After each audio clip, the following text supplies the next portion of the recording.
안녕하십니까. 챕터 6장 발표할 강동주라고 합니다. 막상 이 자리에 서니 굉장히 떨리네요. 중간에 제가 말을 더듬어도 모른 척 지나가 주시면 감사하겠습니다. 오늘 발표할 것들은 학습 관련 기술들입니다.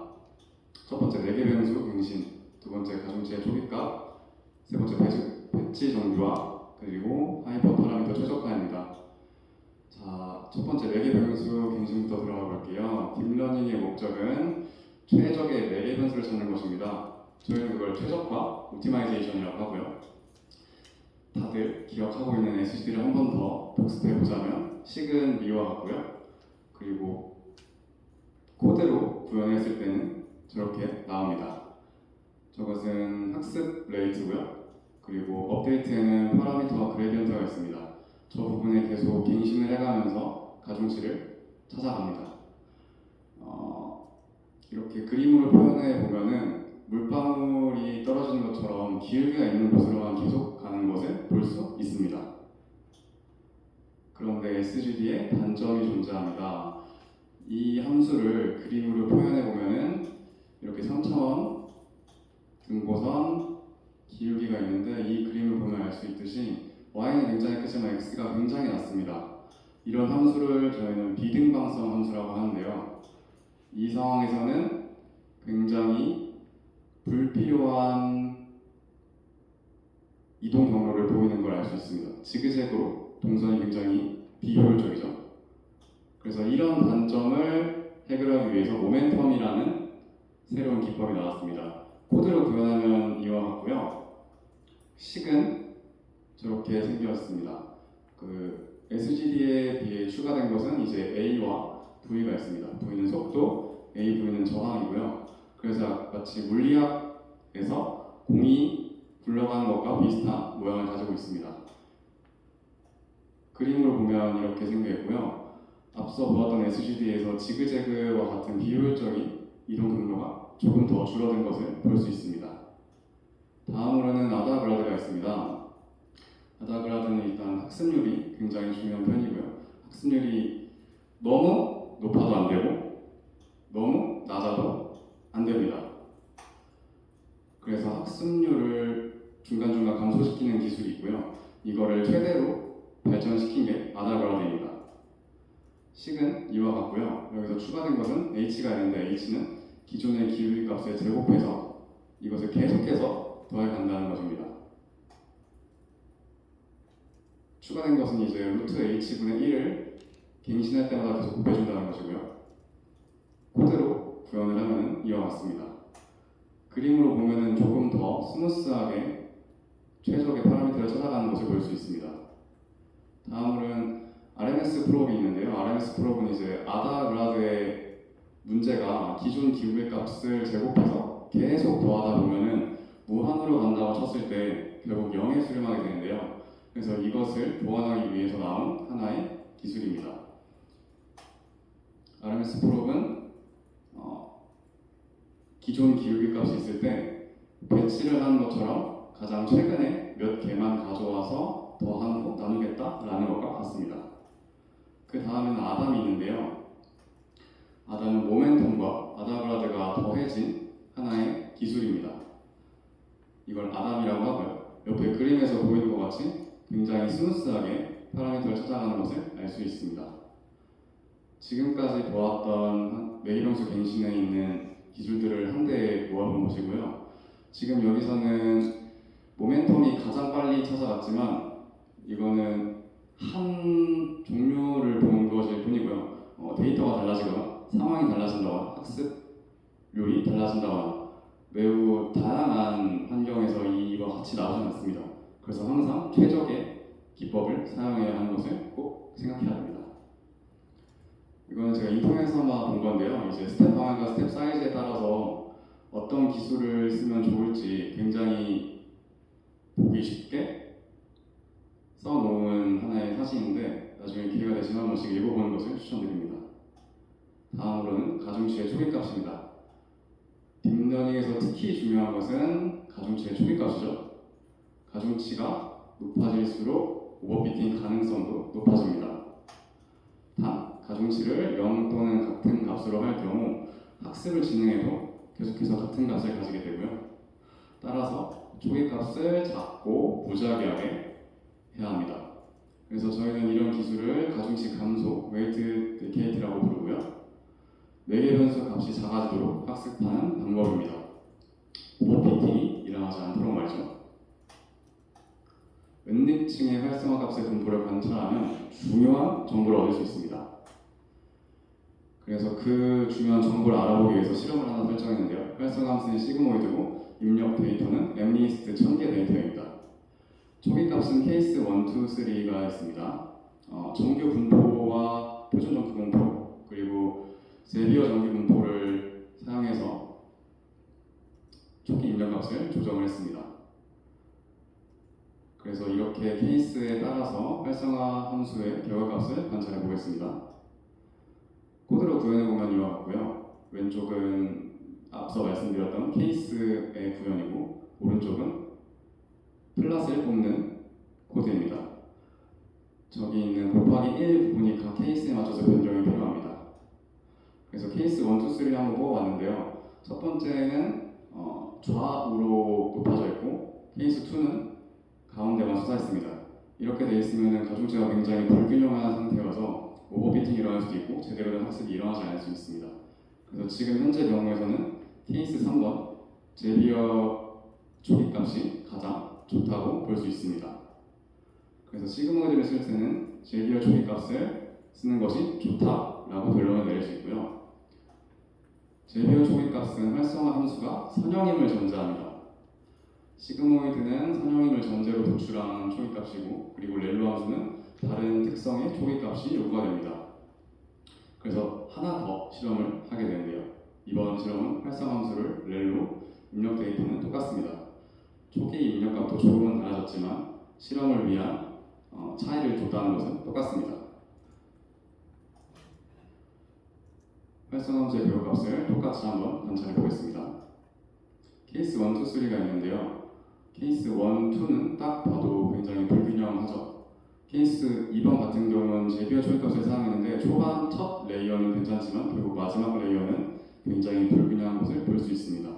케이스 3번은 HE 초기값을 사용했는데요. 이걸 봤을 때 렐로 함수에는 HE 초기값을 쓰는 것이 가장 적합하다라고 볼 수 있습니다. 정리하자면 제비어 초기값과 시그모이드와 탄 등의 숫자 복선에는 제비어 초기값을 쓰는 게 적합하고요. H 초기값에는 렐로 함수와 같은 것에는 H 조기값을 쓰는 것이 굉장히 좋다. 다음은 배치 정교화에 대해서 한번 알아보겠습니다. 가중치의 초기값을 적절히 설정하면 각층의 활성화 값의 분포가 적당히 퍼지면서 학습이 원활하게 수행이 됩니다. 배치 정교화란 각층이 활성화 값을 적당히 퍼뜨리도록 강제하는 방법입니다. 배치 정교의 장점을 한번 알아보겠습니다. 학습 속도가 굉장히 빨라집니다. 그리고 초기값에 크게 의존하지 않습니다. 또한 오버피팅까지 억제해줘서 아주 중요한 기술이라고 볼 수 있습니다. 그림을 보면 이렇게 되어 있는데요. 중간중간 배치가 들어가 있는 것을 확인할 수 있습니다. 회색깔 네모칸을 보면 됩니다. 각 층에서 활성화값이 적당히 분포되도록 배치 정교층을 삽입한 그림이고요. 이름처럼 학습 시 미니 배치 단위로 정교화를 수행합니다. 정교화 과정에서는 식을 먼저 같이 볼게요. 정교화 과정에서는 B는 배치를, M은 배치의 입력 데이터 개수를 말합니다. 데이터 분포가 평균이 0, 분산이 1이 되도록 정교화합니다. 그 다음에는 옆에 있는 고유한 확대 스케일식과 이동 베타 변환을 수행하면서 적절한 값을 찾아갑니다. 간단히 생각하면 노멀라이제이션은 0에서 1로 바꿔준다고 생각하면 되겠습니다. 배치 정교화 효과는 학습 속도를 높여주고 가중치의 초기값 의존도를 낮춰줍니다. 굉장히 중요한 기술이라고 생각합니다. 다음은 오버피팅을 알아보겠습니다. 기계학습에서는 오버피팅이 굉장히 자주 일어납니다. 매개 변수가 많고 표현력이 높은 모델 또는 훈련 데이터가 적었을 때 오버피팅이 자주 일어나게 되는데요. 완화 기법으로는 가중치 감소와 드롭 아웃이 있습니다. 이번에도 실험을 한번 해볼 겁니다. 오버피팅이 되는 상황을 먼저 유도하고 그 다음에 적용하여 그 결과를 비교해 보겠습니다. 우선 오버피팅이 되는 신경망을 구성할 겁니다. 조건은 7층망 그리고 훈련 데이터는 300장입니다. 케이스 1, 2, 3이 있습니다. 가중치 감소는 과하게 큰 가중치 값을 과하게 큰 가중치 값에다가 페널티 값을 부여해서 그 값을 강제적으로 낮추는 것이고요. 드롭아웃은 무작위로 뉴런을 삭제하면서 학습합니다. 드롭아웃은 이해가 잘 안 될 수 있을 것 같아서 그림을 하나 가져왔습니다. 일반 신경망과 드롭아웃을 적용한 신경망을 보면은 바로 이해가 되실 텐데요. 정말 말 그대로 무작위로 뉴런을 삭제하면서 학습을 진행합니다. 다음으로는 그 실험입니다. 실험은 일단 오버피팅을 제한하기 위해서 나쁜 설정을 해두고 오버피팅이 일어나는 그래프입니다. 왼쪽은 이 오버피팅을 일으킬 때의 코드이고요.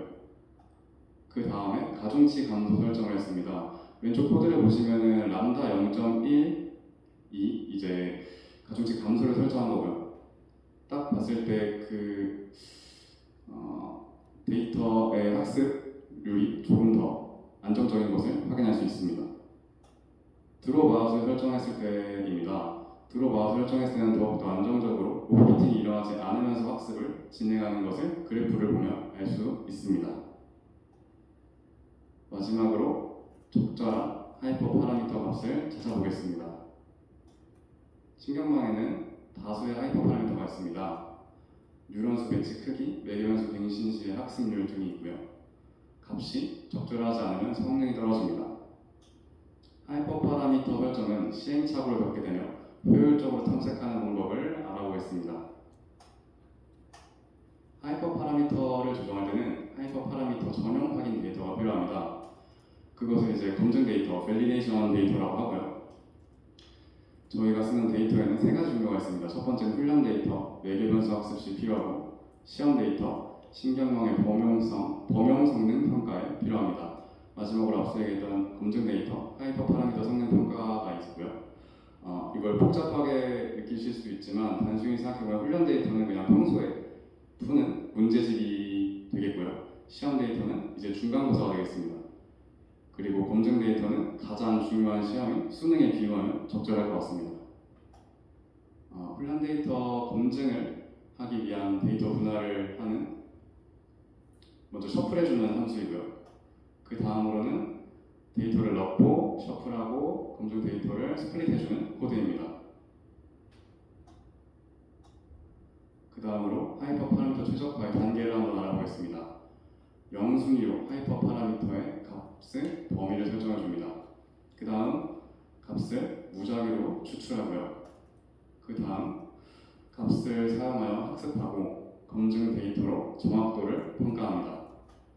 1단계와 2단계를 특정 횟수를 반복하며 그 정확도의 결과를 보고 하이퍼 파라미터의 범위를 좁혀가는 것이 하이퍼 파라미터의 최적화라고 설명하면 알맞을 것 같습니다. 마지막으로 아인슈타인은 이런 말을 했습니다.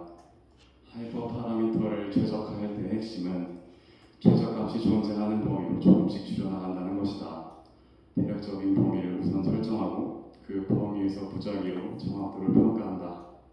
신경망의 범위는 대략적으로 정하는 것이 효과적이다. 10의 거듭 제곱 단위로 지정하며 이를 로그 스케일로 지정한다고 한다.